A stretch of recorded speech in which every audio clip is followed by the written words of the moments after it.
Alhamdulillah alladzi hadana li hadza wa ma kunna linahtadiya laula an hadanallah. Wassalatu wassalamu ala asyrafil anbiya'i wal mursalin nabiyina Muhammadin wa ala alihi wa sahbihi ajmain. Amma ba'du. Ma'asyiral muslimin wal muslimat rahimani Allah wa rahimakum jami'an. Alhamdulillah, pada kesempatan sore hari ini kita dapat berkumpul di Rumah Tahfidz Al-Burud ini dalam rangka untuk menuntut ilmu. Tentunya kita yang hadir di sini bukan tanpa kesibukan, namun tentunya kita yang hadir di sini juga mempunyai kesibukan yang berbeda-beda. Namun kita tetap menyempatkan hadir ke majelis taklim pada kesempatan sore hari ini. Ma'asyiral muslimin wal muslimat rahimani Allah wa rahimakum jami'an. Karena sesungguhnya setiap orang yang hidup di dunia ini tidak pernah lepas yang dari namanya ujian dan cobaan. Semua kita pasti memiliki permasalahan, problematika kehidupan. Karena itulah dunia. Selama seorang hidup di dunia, dia tidak akan lepas dari yang namanya ujian. Mungkin hari ini dia tidak punya ujian, tidak punya permasalahan, tapi boleh jadi hari esok, pekan depan atau bulan depan, atau bahkan tahun depan, dia pasti mulai mempunyai masalah atau ujian dari Allah Subhanahu wa Ta'ala. Karena ketika seorang tinggal di dunia, seperti itulah keadaannya. Hanya satu tempat yang dimana tempat tersebut seorang itu akan lepas dari ujian, yaitu di surganya Allah Subhanahu wa Ta'ala. Oleh karena itu Imam Ahmad ditanya, kapan istirahat? Istirahat dari kepenatan, dari masalah dan ujian. Maka Imam Ahmad menjawab ketika seorang itu masuk dalam surga Allah Subhanahu wa Ta'ala. Dan tentunya surga itu hanya Allah siapkan bagi hamba-hambanya yang beriman, yang bertakwa kepadanya. Sebagaimana Allah berfirman dalam surah Al-Imran ayat 133, wasari'u ila maghfiratin min rabbikum wa jannatin arduhas samawati wal ard mu'iddat lil muttaqin. Bersegeralah kalian menuju ampunan Rabb kalian dan menuju surga Allah Subhanahu wa Ta'ala yang seluas langit dan bumi, yang Allah siapkan bagi orang-orang yang bertakwa. Orang yang bertakwa adalah orang-orang yang beriman. Jadi surga itu hanya Allah siapkan bagi orang-orang yang beriman. Adapun orang-orang kafir, maka mereka itulah seburuk-buruk makhluk. Mereka tidak akan dimasukkan oleh Allah Subhanahu wa Ta'ala ke dalam surganya. Meskipun mereka mungkin orang yang mempunyai perupa yang menawan, harta yang melimpah, punya jabatan yang tinggi, namun mereka telah distempel oleh Allah Subhanahu wa Ta'ala. Mereka adalah seburuk-buruk makhluk Allah Subhanahu wa Ta'ala. Innal ladzina kafaru min ahlil kitabi wal musyrikina fi nari jahannam khalidina fiha ulaika hum syarrul bariyah.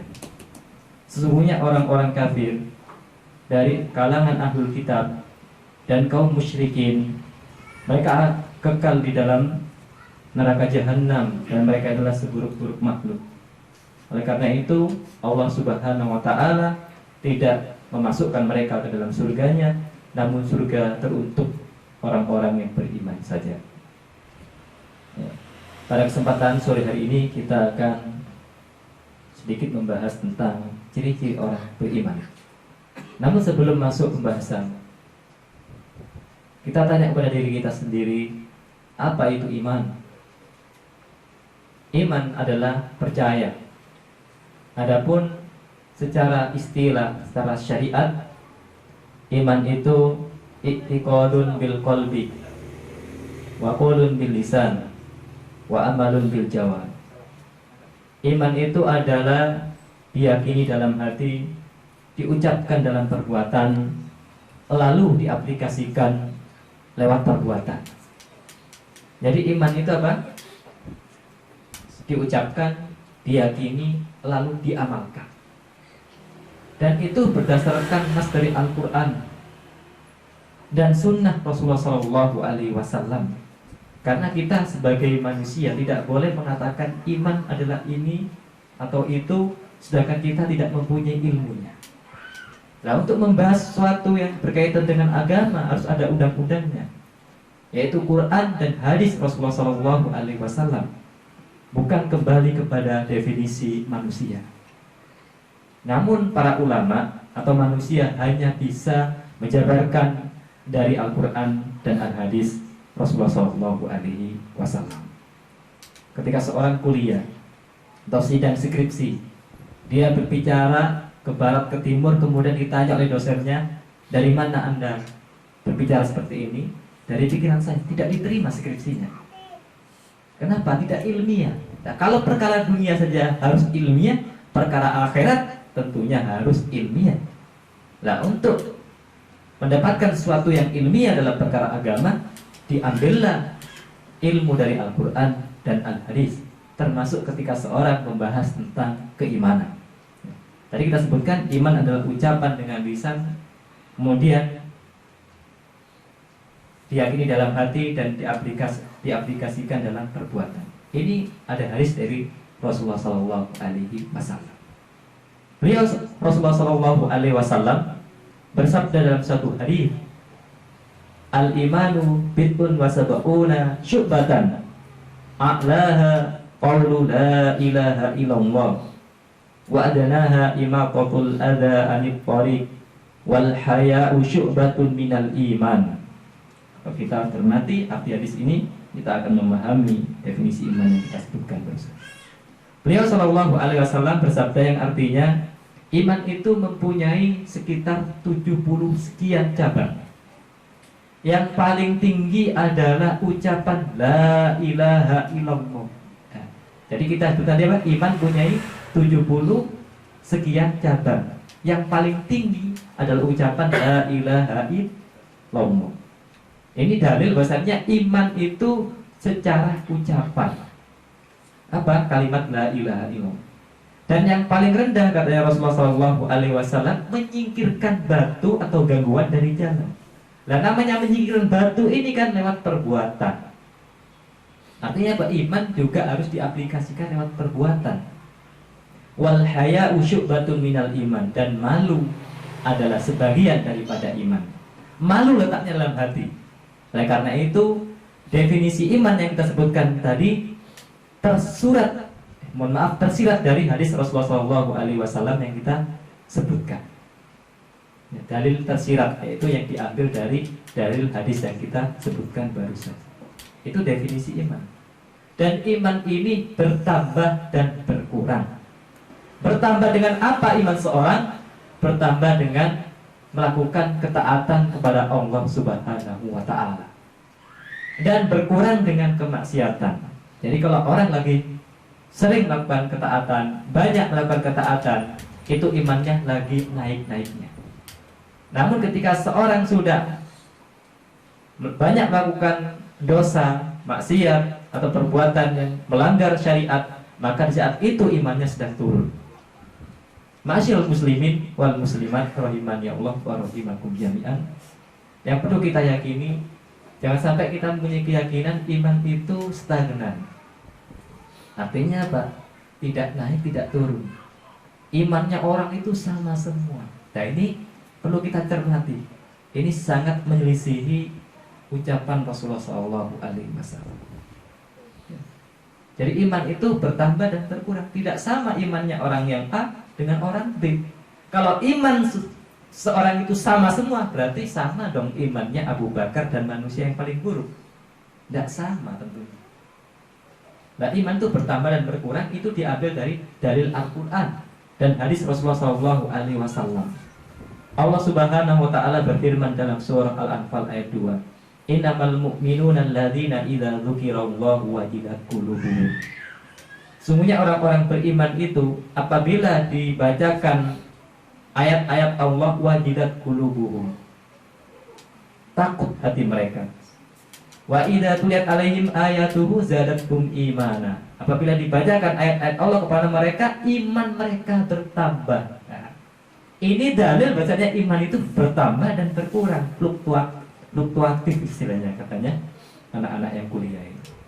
Naik turun, itu dalil iman. Dan iman ini ada yang kuat, ada yang lemah. Rasulullah SAW menyebutkan dalam hadis, man ra'a minkum munkaran falyughayyirhu biyadi. Barang siapa di antara kalian melihat kemungkaran, rubahlah dengan tangannya. Fa illam yastati fa bilisan. Kalau tidak mampu merubah kemungkaran dengan tangannya, mungkin tidak punya kekuasaan, tidak punya wewenang, maka dirubah dengan lisan. Mengingatkan semampunya. Fa illam yastati fa biqalbihi. Maka kalau tidak mampu merubah kemungkaran dengan lisannya, mau berbicara tidak berani atau sungkan atau tidak enak, waktunya tidak tepat misalkan, maka rubahlah kemungkaran itu dengan hati. Dengan hati ini bisa dengan cara mendoakan, bisa dengan cara mengingkari, meyakini bahasanya itu yang buruk adalah buruk. Tapi kalau seorang tidak mengingkari kemungkaran baik dengan tangannya ataupun dengan lisannya ataupun dengan hatinya, maka itu orang tidak punya iman. Kenapa? Karena disebutkan dalam hadis tadi, wadzalika aful iman. Orang yang mengingkari kemungkaran dengan hatinya itu adalah yang paling lemah imannya. Artinya apa? Orang yang tidak berubah kemungkaran baik dengan tangan, lisan atau hati itu tidak punya iman. Artinya iman itu ada yang kuat, ada yang lemah gitu. Makanya jangan sampai kita meyakini seperti keyakinan orang yang mengatakan iman itu ya biasa, ada kuat ya ada lemah, biasa saja. Maka ini tentunya tidak selaras dengan ucapan Rasulullah SAW. Itu masalah iman. Penting sekali kita membahas tentang definisi iman tersebut. Nah, kalau ditanya kepada kita, apa sih bedanya iman dan Islam? Kan gitu. Kita tanya pada diri kita. Misalkan ditanya oleh anak kecil, orang tua ditanya oleh anaknya, apa sih Pak iman dan Islam itu? Kan jawabnya harus ilmiah. Tidak boleh sembarangan. Istilahnya ngakali yang lebih kecil, tidak boleh. Kalau sebutkan perbedaan antara iman dan Islam, iman itu adalah amalan hati, sedangkan Islam amalan zahir.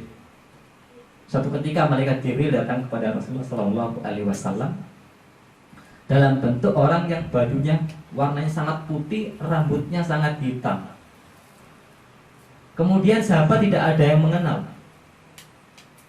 dan tidak terdapat pada diri malaikat Jibril ini tanda-tanda safar. Kan sahabat ini heran, tidak ada yang kenal. Tapi kalau dibilang orang asing tidak mungkin. Kenapa? Bajunya sangat putih, bersih, rambutnya sangat hitam ya. Kan biasanya kalau zaman dulu itu kalau orang asing datang safar, otomatis bajunya sudah lusuh, rambutnya berdebu. Kenapa? Ya karena kelelahan. Tapi ini tidak nampak dari diri orang tersebut itu apa? Bekas safar.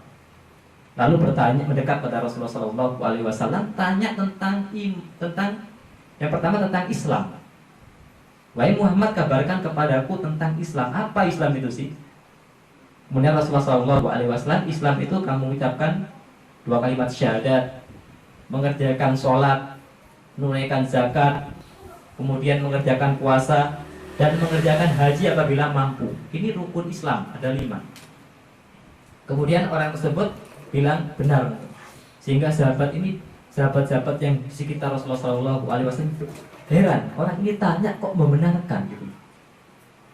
Tanya lagi akhirnya, wahai Muhammad, kabarkan kepadaku tentang iman. Apa itu iman? Kemudian Rasulullah SAW, iman itu ada 6 rukunnya. Yang pertama, kamu beriman kepada Allah, beriman kepada kitab-kitab Allah, beriman kepada malaikat-malaikat Allah, beriman kepada rasul-rasul Allah, beriman kepada hari akhir, dan beriman kepada takdir, baik takdir yang baik ataupun takdir yang buruk. Ini rukun iman ada 6. Jadi kalau rukun iman, kalau orang sekolah itu kan biasa ditanya rukun iman 6, dia diambil dari hadis nomor 2 dari hadis Arba'in Nawawi. Nah, kalau kita cermati tadi disebutkan rukun Islam itu apa? Mengucapkan 2 kalimat syahadat, kemudian mengerjakan sholat, zakat, puasa, haji. Nah, ini kan dohir semua. Orang mengucapkan syahadat dohir nampak, orang sholat nampak, orang zakat nampak, orang puasa nampak juga kalau berbuka puasa itu. Orang haji juga nampak, bahkan syiar yang paling agung. Maksudnya yang paling nampak maksudnya. Haji. Nah, kalau rukun iman kan percaya. Oleh karena itu, kalau disebutkan perbedaan iman dan Islam apa? Islam itu amalan dohir, iman itu amalan batin. Nah, tapi kalau disebutkan salah satu saja, Islam gitu saja, maka Islam mencakup iman. Atau iman saja, maka iman juga mencakup Islam. Kalau disebutkan salah satunya. Tapi kalau berbarengan, itu punya makna yang berbeda-beda atau punya makna tersendiri. Sebagaimana kita sebutkan baru saja tentang perbedaan iman dan Islam ya.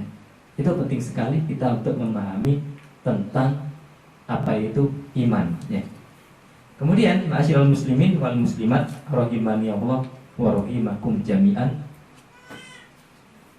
Setelah kita menyebutkan sedikit tentang apa itu iman, kita juga akan membahas bagaimana ciri-ciri orang beriman sesuai dengan tema kajian kita pada kesempatan sore hari ini. Tadi kan iman dan surga disiapkan orang beriman. Cuma seorang itu kan tidak bisa mengklaim dirinya itu beriman kecuali dia mempunyai ciri-ciri orang yang beriman. Nah, banyak ciri-ciri orang beriman disebutkan dalam Al-Quran oleh Allah Subhanahu Wa Taala maupun disebutkan oleh Rasulullah SAW dalam berbagai macam hadis yang beliau sampaikan kepada para sahabat. Yang pertama, kita hanya menyebutkan sebagian saja. Di antara ciri-ciri orang beriman itu adalah beriman terhadap perkara yang gaib. Surga itu gaib. Gaib itu dari bahasa Arab, gobayagibu. Gaib itu tidak kelihatan, tidak hadir. Makanya kalau di pesantren itu kalau tidak hadir kan dibilang gaib, makhluk gaib. Kenapa tidak hadir? Kalau hadir itu kan ada.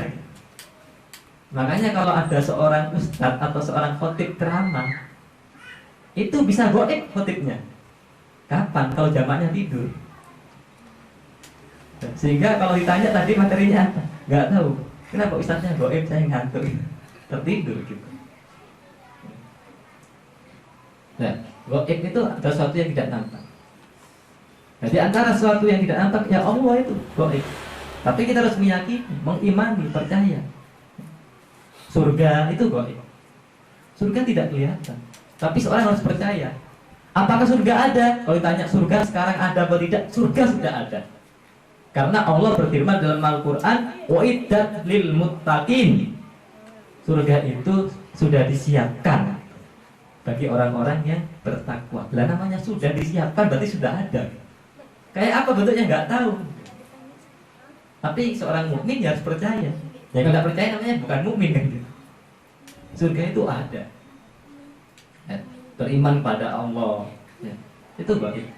Bahkan Rasulullah SAW kalau dibandingkan kepada kita maksudnya, itu Rasulullah gaib. Karena kita tidak sezaman dengan beliau. Tapi kalau buat para sahabat tidak gaib. Kenapa?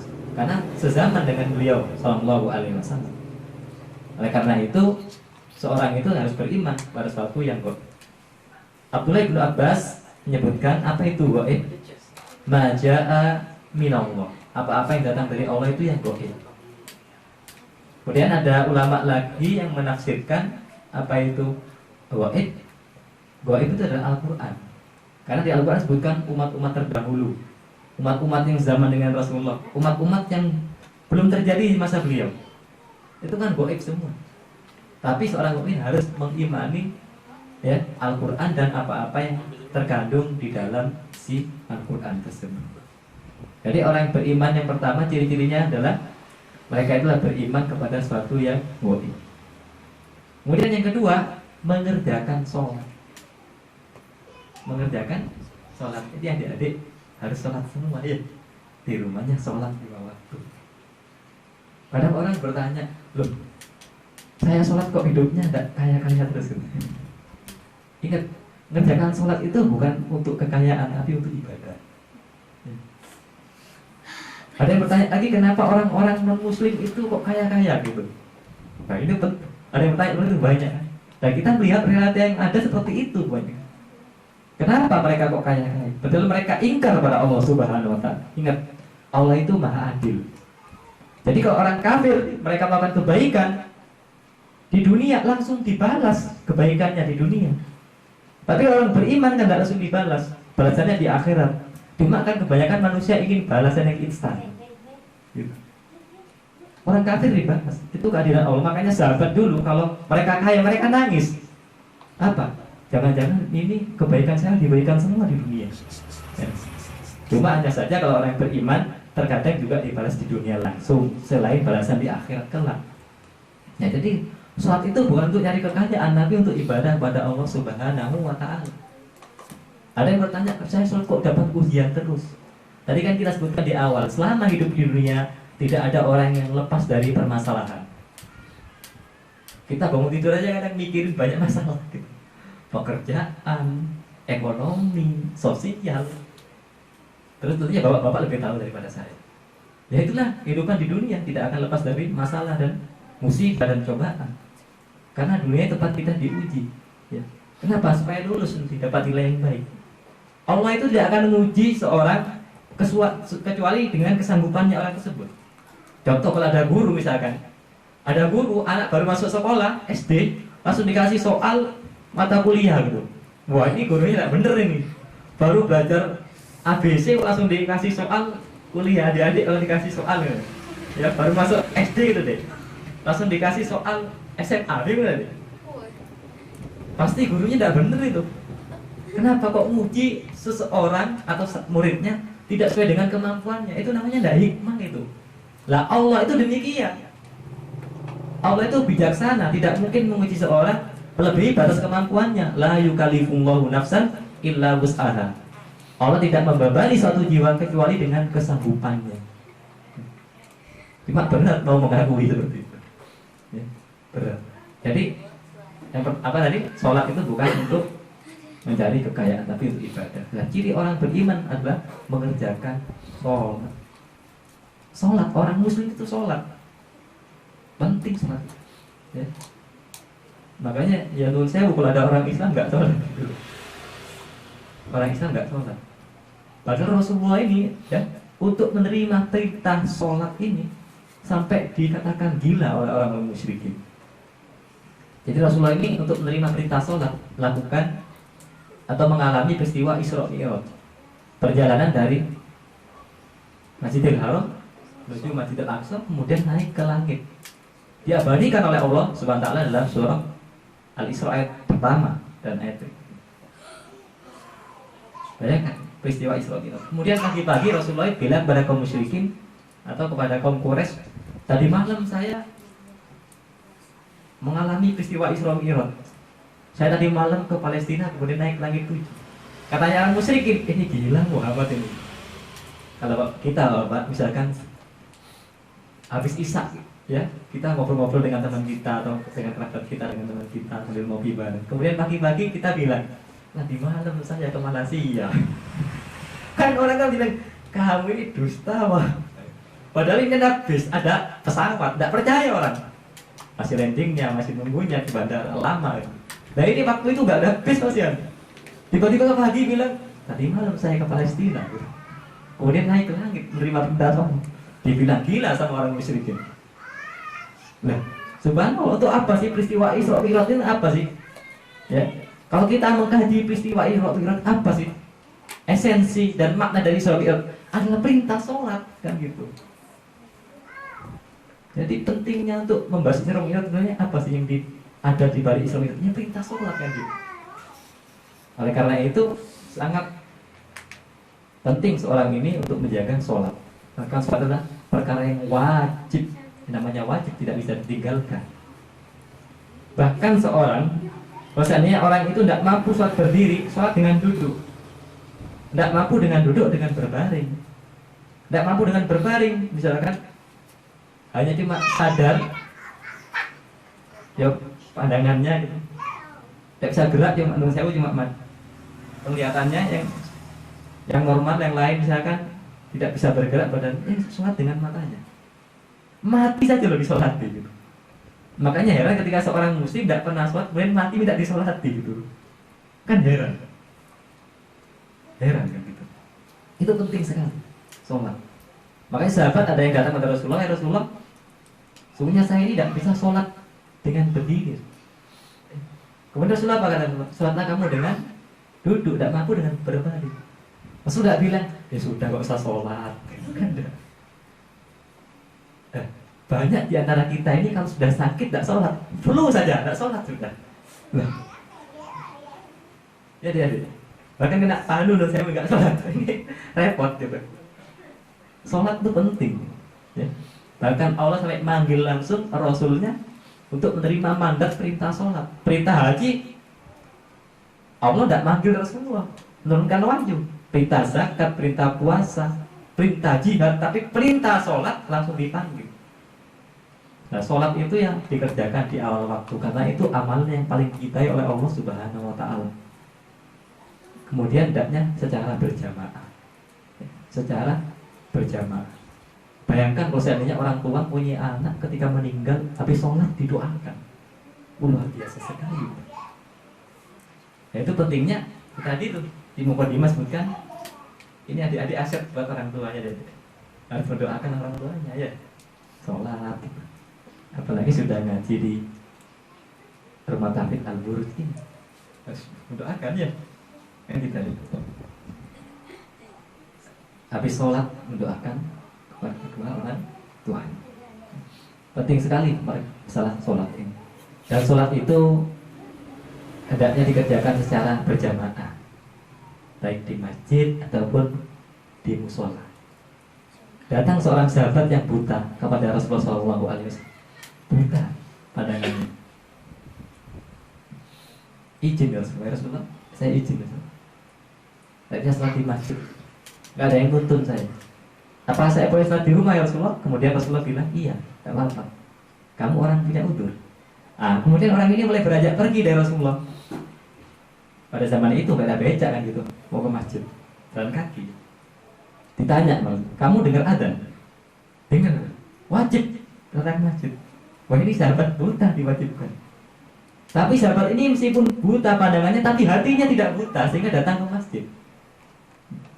Kita sudah pernah mendengar kalau sholat sendirian pahalanya 1 derajat, kalau berjamaah 27. Loh, kok tidak mau ke masjid Mas ya? Coba kalau ada misalkan ada orang kerja, kalau kamu misalkan pulang, aslinya asar pulang, kamu tambahi kayak maghrib, nanti gajimu ditambahi separuh. Saya yakin Pak, banyak orang yang sampai lembur Pak. Yakin deh. Bahkan saya kalau saya suruh seperti itu, lembur juga.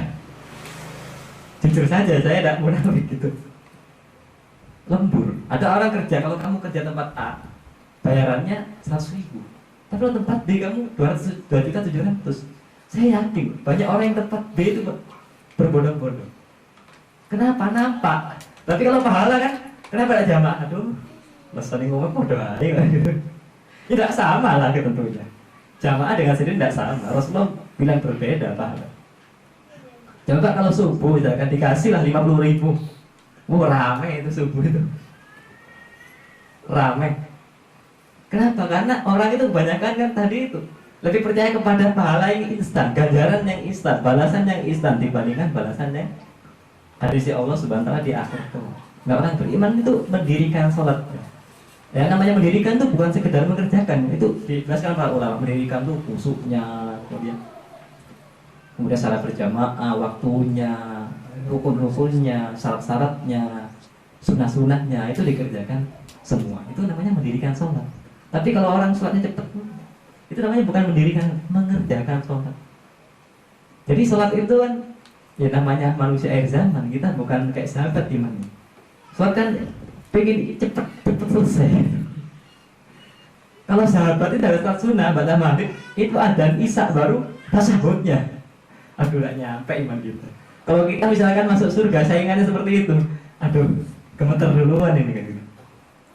Apa istilahnya kan, minta dulu. Saingannya kayak gini nih masuk surga ini. Kayak kita misalkan mau lomba hafalan Al-Quran, saingannya luar biasa. Kita kan belum naik podium sudah minder gitu. Ini baru Al-Quran yang pesertanya cuma 100 orang. Kalau nanti di surga ini pesertanya dari zamannya Nabi Adam sampai Nabi Muhammad kan gitu. Pas lawannya kayak sahabat. Tapi intinya kan surga itu bukan dengan amal, tapi dengan rahmat Allah. Barangkali seorang amalannya ringan, tapi karena rahmat Allah dia ikhlas, pahalanya besar. Nah, tapi yang kita bahas tadi apa? Masalah sholat. Sahabat itu adalah yang sholat sunnah ba'diyah maghrib sampai isya baru selesai. Adzan isya baru selesai sholat sunnah. Ya intinya ini sebagai motivasi bagi kita untuk senantiasa menjaga perkara-perkara sholat kita. Itu masalah mengerjakan sholat. Dan sholat itu hendaknya dikerjakan secara khusyuk. Ya, khusyuk. Ada seorang ulama yang bernama Abdullah bin Zubair. Abdullah bin Zubair. Disebutkan dalam kitab Mukhtasar Minhajul Qasidin. Abdullah bin Zubair ini masih keponakannya Aisyah. Abdullah bin Zubair, anak daripada Asma binti Abu Bakar. Nah, Abdullah bin Zubair ini kalau sholat itu ketika berdiri kayak kayu. Maksudnya gimana? Ya itu, gak gerak-gerak gitu. Gak gerak-gerak. Bukan saya mengatakan gerak gak boleh ya, boleh. Gerak itu boleh. Rasulullah pernah membawa cucunya ketika sholat itu kan gerak sambil digendong. Jadi kalau ada imam di musola kita, kok imamnya bawa anaknya gitu, ya kita jangan ini imam kok gerak-gerak. Enggak, Rasulullah mencontohkan. Cuma kita belum mengkaji gitu. Ya, ini Abdullah bin Zubair ini tidak gerak-gerak. Ya. Artinya apa? Sangat khusyuk. Bahkan sebutkan dalam kitab itu seakan-akan kayu yang tegak. Suatu ketika beliau sujud, burung hinggap di punggungnya. Kalau saya yang sholat, burung jauh sudah kabur. Kenapa? Ini orang ini. Nah ini saking khusyuknya, burung sampai hinggap di punggungnya. Ini luar biasa ini sahabatnya. Suatu ketika sholat di Hijri Ismail di samping Ka'bah, kemudian datang batu menjanik. Pada waktu terjadi kekacauan di kota Mekah, batu besar mengenai baju Abdullah bin Zubair sehingga sobek, tapi tidak lepas dari sholat. Wah ini luar biasa ini sahabat. Sahabat yang lain atau ulama yang lain bernama Muslim bin Yasar. Muslim bin Yasar ini ya, suatu ketika sholat, kalau sholat tidak pernah menoleh. Dan subhanallah pada waktu itu ada kejadian masjidnya itu rubuh. Masjidnya rubuh sehingga orang-orang di pasar kaget. Ibaratnya ya birun alun masjidnya rubuh gitu. Orang yang di pasar kaget. Nah, kaget. Nah, ternyata Muslim bin Yasar di masjid. Di masjid. Ya. Masjidnya rubuh, Muslim bin Yasar masih di masjid sholat. Ya. Subhanallah udah lari. Padahal kalau lari boleh. Ya, kalau kita deh yang mungkin saya juga ya kalau sholat di masjid kok masjidnya rubuh kabur aja gitu. Ini nyawa yang diselamatkan. Apakah boleh membatalkan sholat kondisi seperti itu? Boleh, menyelamatkan nyawa itu hukumnya wajib. Bahkan babi saja menjadi halal kalau misalkan kalau tidak makan babi mati. Ya tapi secukupnya. Kalau cukup 3 suap jangan nambah deh. Kok enak kesempatan nih. Darurat ini. Ya jadi haram malah. Lebihnya itu secukupnya. Ghairu bagin wala adin katanya.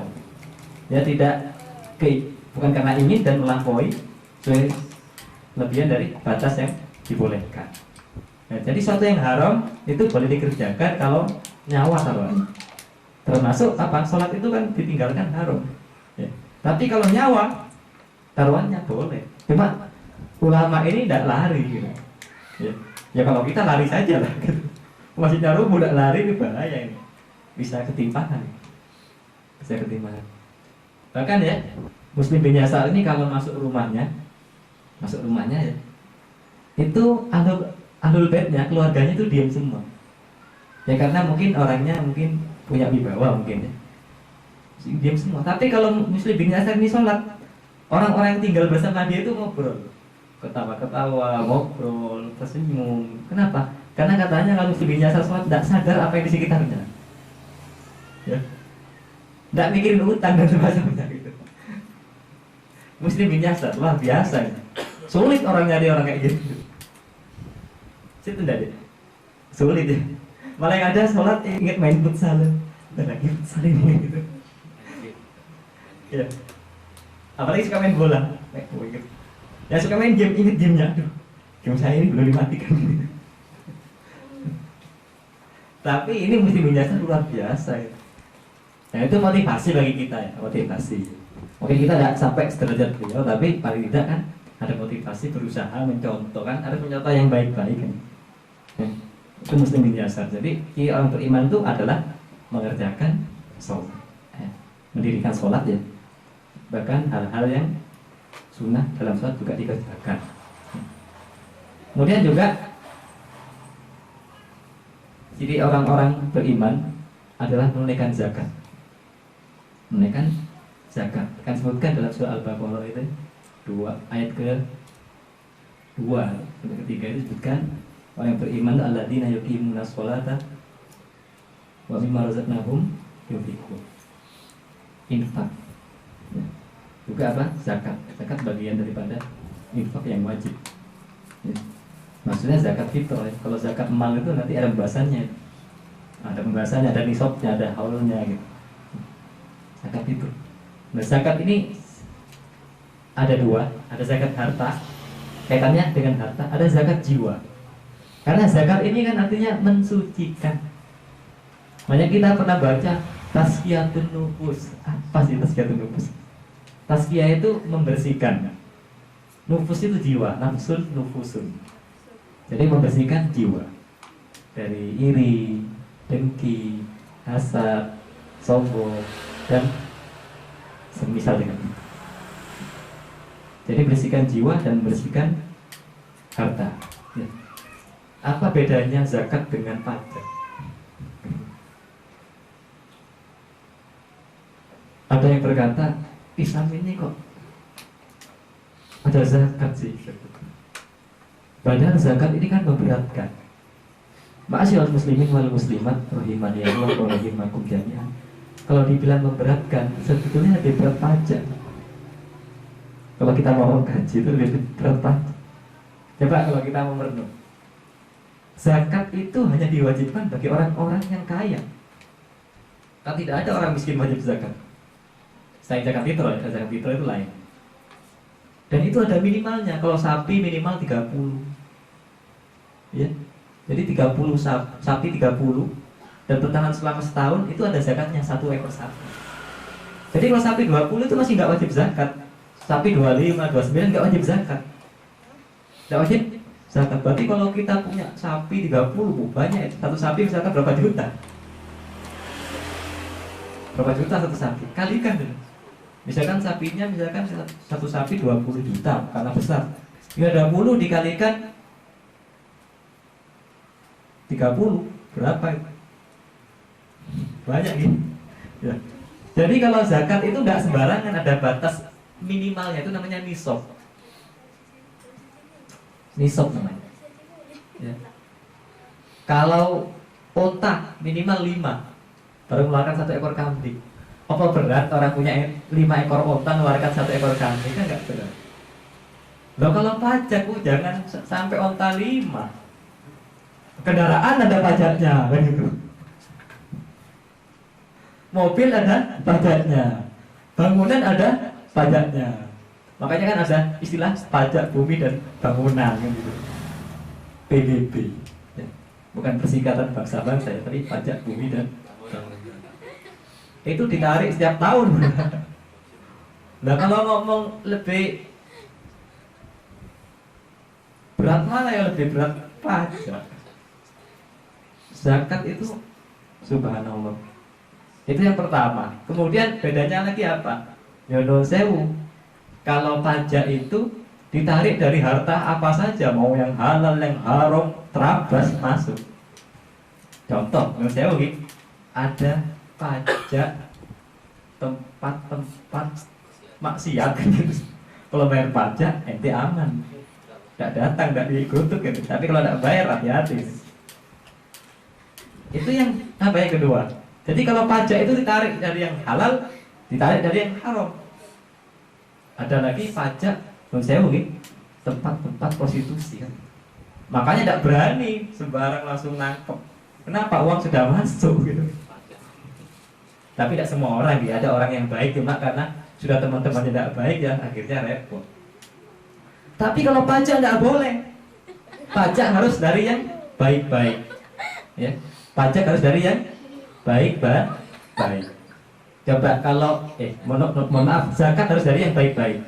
Kalau sapi misalkan kan ada zakatnya. Ya. Itu tidak boleh sapi yang kurus sudah mau sakit tuh bayar zakatnya sapi, tidak boleh. Kurban saja harus yang baik kambingnya. Ini kan sudah kurban, kambingnya kecil, kayak kucing sudah mau mati dikurbankan. Ya, bukan itu, tidak boleh. Kenapa? Harus totalitas. Kalau mau benar-benar mau berkurban, jangan sampai kurban nama saja, tapi hakikatnya tidak berkurban. Tapi kalau pajak ya dari yang baik yang buruk ya teragas. Kalau dalam syariat pajak tidak boleh. Ya. Kemudian penyalurannya, kalau zakat disalurkan kepada fakir miskin, orang yang melakukan perjalanan, ya, orang yang dalam misalkan apalagi amil zakat. Jadi kalau zakat itu ada 8 anggota atau 8 penerima yang berhak mendapatkan zakat. Ya, jadi orang-orang tidak punya semua itu pada dasarnya. Tapi kalau pajak menurut saya mungkin kebanyakan yang menikmati orang kaya, Pak. Coba sekarang jalan tol itu bangunnya pakai apa? Pajak negara yang nikmati orang miskin atau orang kaya?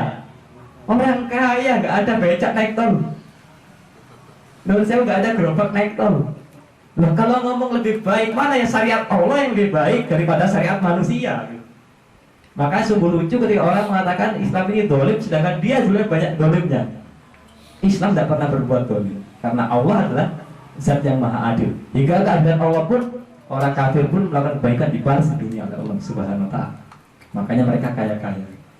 Jadi kalau ngomong zakat ini, zakat adalah hikmah yang begitu besar yang Allah tetapkan melalui syariat zakat ini, ya, termasuk bentuk rahmat kepada orang-orang yang miskin. Itu masalah zakat. Dan orang beriman adalah membayar zakat dan mensucikan dirinya dari kotoran-kotoran hatinya. Masih ada waktu 3 menit lagi. Kemudian juga saya sebutkan ciri-ciri orang yang beriman adalah ihsan. Ihsan itu apa? Ihsan bukan nama orang ya. Nanti apa? Ihsan tetangga saya bukan. Ihsan itu adalah engkau beribadah seakan-akan dilihat Allah. Karena Rasulullah tidak mampu, ketahuilah Allah melihat kamu. Dan tentunya orang tidak akan bisa melihat Allah di dunia. Tidak bisa. Kalau orang mengatakan, saya ini dapat karomah, apa melihat Allah? Oh, kadzab ini, bohong ini. Ya, tidak pernah. Nabi Musa saja minta kelihatan Allah, hancur gunung. Ya. Kalau bahasa kita ini semaput Nabi Musa. Ini Nabi Musa ini, kalimumo yang diajak ngomong oleh Allah, tidak mampu melihat Allah. Kok ini ada manusia, bukan Nabi Musa bilang, saya yang lihat Allah. Apa tidak dusta? Itu namanya khurafat. Berbohong demi membahagiakan orang lain atau supaya dikatakan dia itu orang yang punya karomah. Itu tidak boleh, itu berdusta atas nama Islam dan syariat Islam. Jadi apa? Seakan-akan dilihat oleh Allah Subhanahu wa Ta'ala. Itu ihsan. Ya. Ihsan berbuat baik. Adik-adik berbuat baik sama orang tuanya. Ya. Itu ihsan. Ya. Berbuat baik kalau disuruh ya mau. Silami ini belum selesai nih main HP-nya gitu. Nah itu udah ihsan namanya. Ya. Harus ihsan. Ya. Dilatih sejak kecil. Ini saya yakin anak-anak ini adalah anak-anak yang suka berbuat ihsan ya deh. Kan ini. Itu berbuat baik ya. Kenapa? Karena ini termasuk bagian daripada ciri-ciri orang yang beriman adalah berbuat ihsan. Dan Rasulullah SAW adalah manusia yang paling mengaplikasikan nilai ihsan dalam kehidupan beliau. Suatu ketika Rasulullah ini perang, ya, perang Uhud. Ya. Perang Uhud itu kan perang yang terjadi pada tahun 3 Hijriah. Jadi kaum muslimin jumlahnya 1000. Orang munafik ikut perang 1000. 300 balik. Bacan orang Madura atau bukan. Kan dia itu kan hidup di tengah-tengah Islam supaya dikatakan Islam gitu. Padahal dasarnya tidak senang Islam kan gitu. Sehingga ketika perang, wah kenapa sedang balik? Alasan Si Muhammad, rumahku belum dikunci. Balik gak balik lagi. Ada yang alasannya sakit perut gitu. Ya, sakit perut terus. Kalau pas sakit kok sakit tabuk balik. Banyak alasan doanya. Sehingga yang berangkat tinggal 700, lawannya 3.000. 3.000 lawan 700, sepertiganya. Kalau sampean ya perang-perangan satu orang lawan 3 kan sudah aduh mundur diikat lagi gitu. Ini sepertiganya berangkat. Pasukan kaum muslimin sudah diwanti-wanti oleh Rasulullah. Nanti kalau apapun yang terjadi, yang pasukan di atas gunung jangan turun. Kita kalah menang jangan turun. Subhanallah. Kaum muslimin perang. Lah, ternyata menang kaum muslimin. Menang. Ya. Kaum muslimin ini meskipun 1 lawan 3 menang. Karena malaikat yang nolong. Malaikat yang nolong. Falam taqtuluhum walakin Allah qatalahum. Jadi pada perang Uhud itu apa? Kaum muslimin menang di awal perang. Ya. Nah, kemudian di bawah gunung Uhud, ya. Di bawah gunung Uhud, pasukan kaum muslimin yang di bawah itu lagi mengambil harta rampasan perang ghanimah. Ya. Harta rampasan perang. Ya namanya manusia. Kalau lihat emas apa tidak senang gitu. Sahabat lo senang. Sehingga pasukan yang di atas gunung itu yang kena Rasulullah diingatkan menang kalah jangan turun.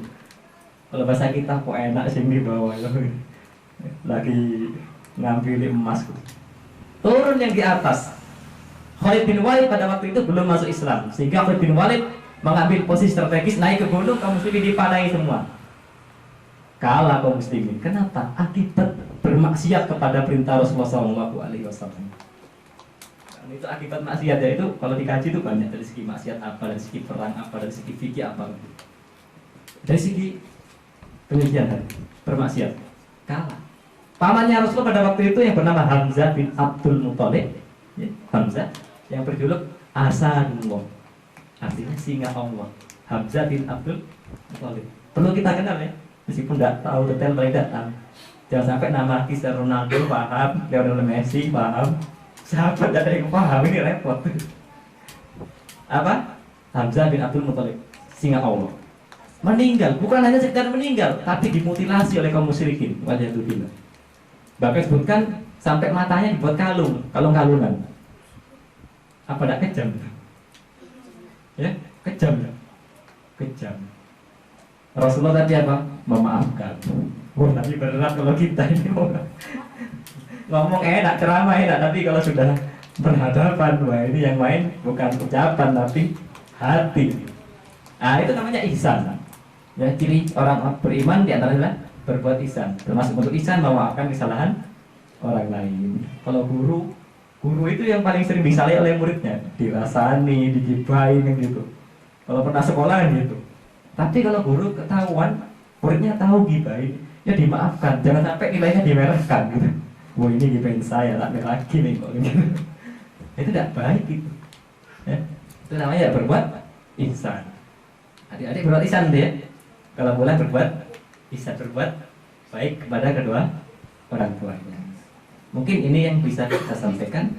Ciri orang beriman kita ingatkan 3 karena terbatasnya waktu yang ada.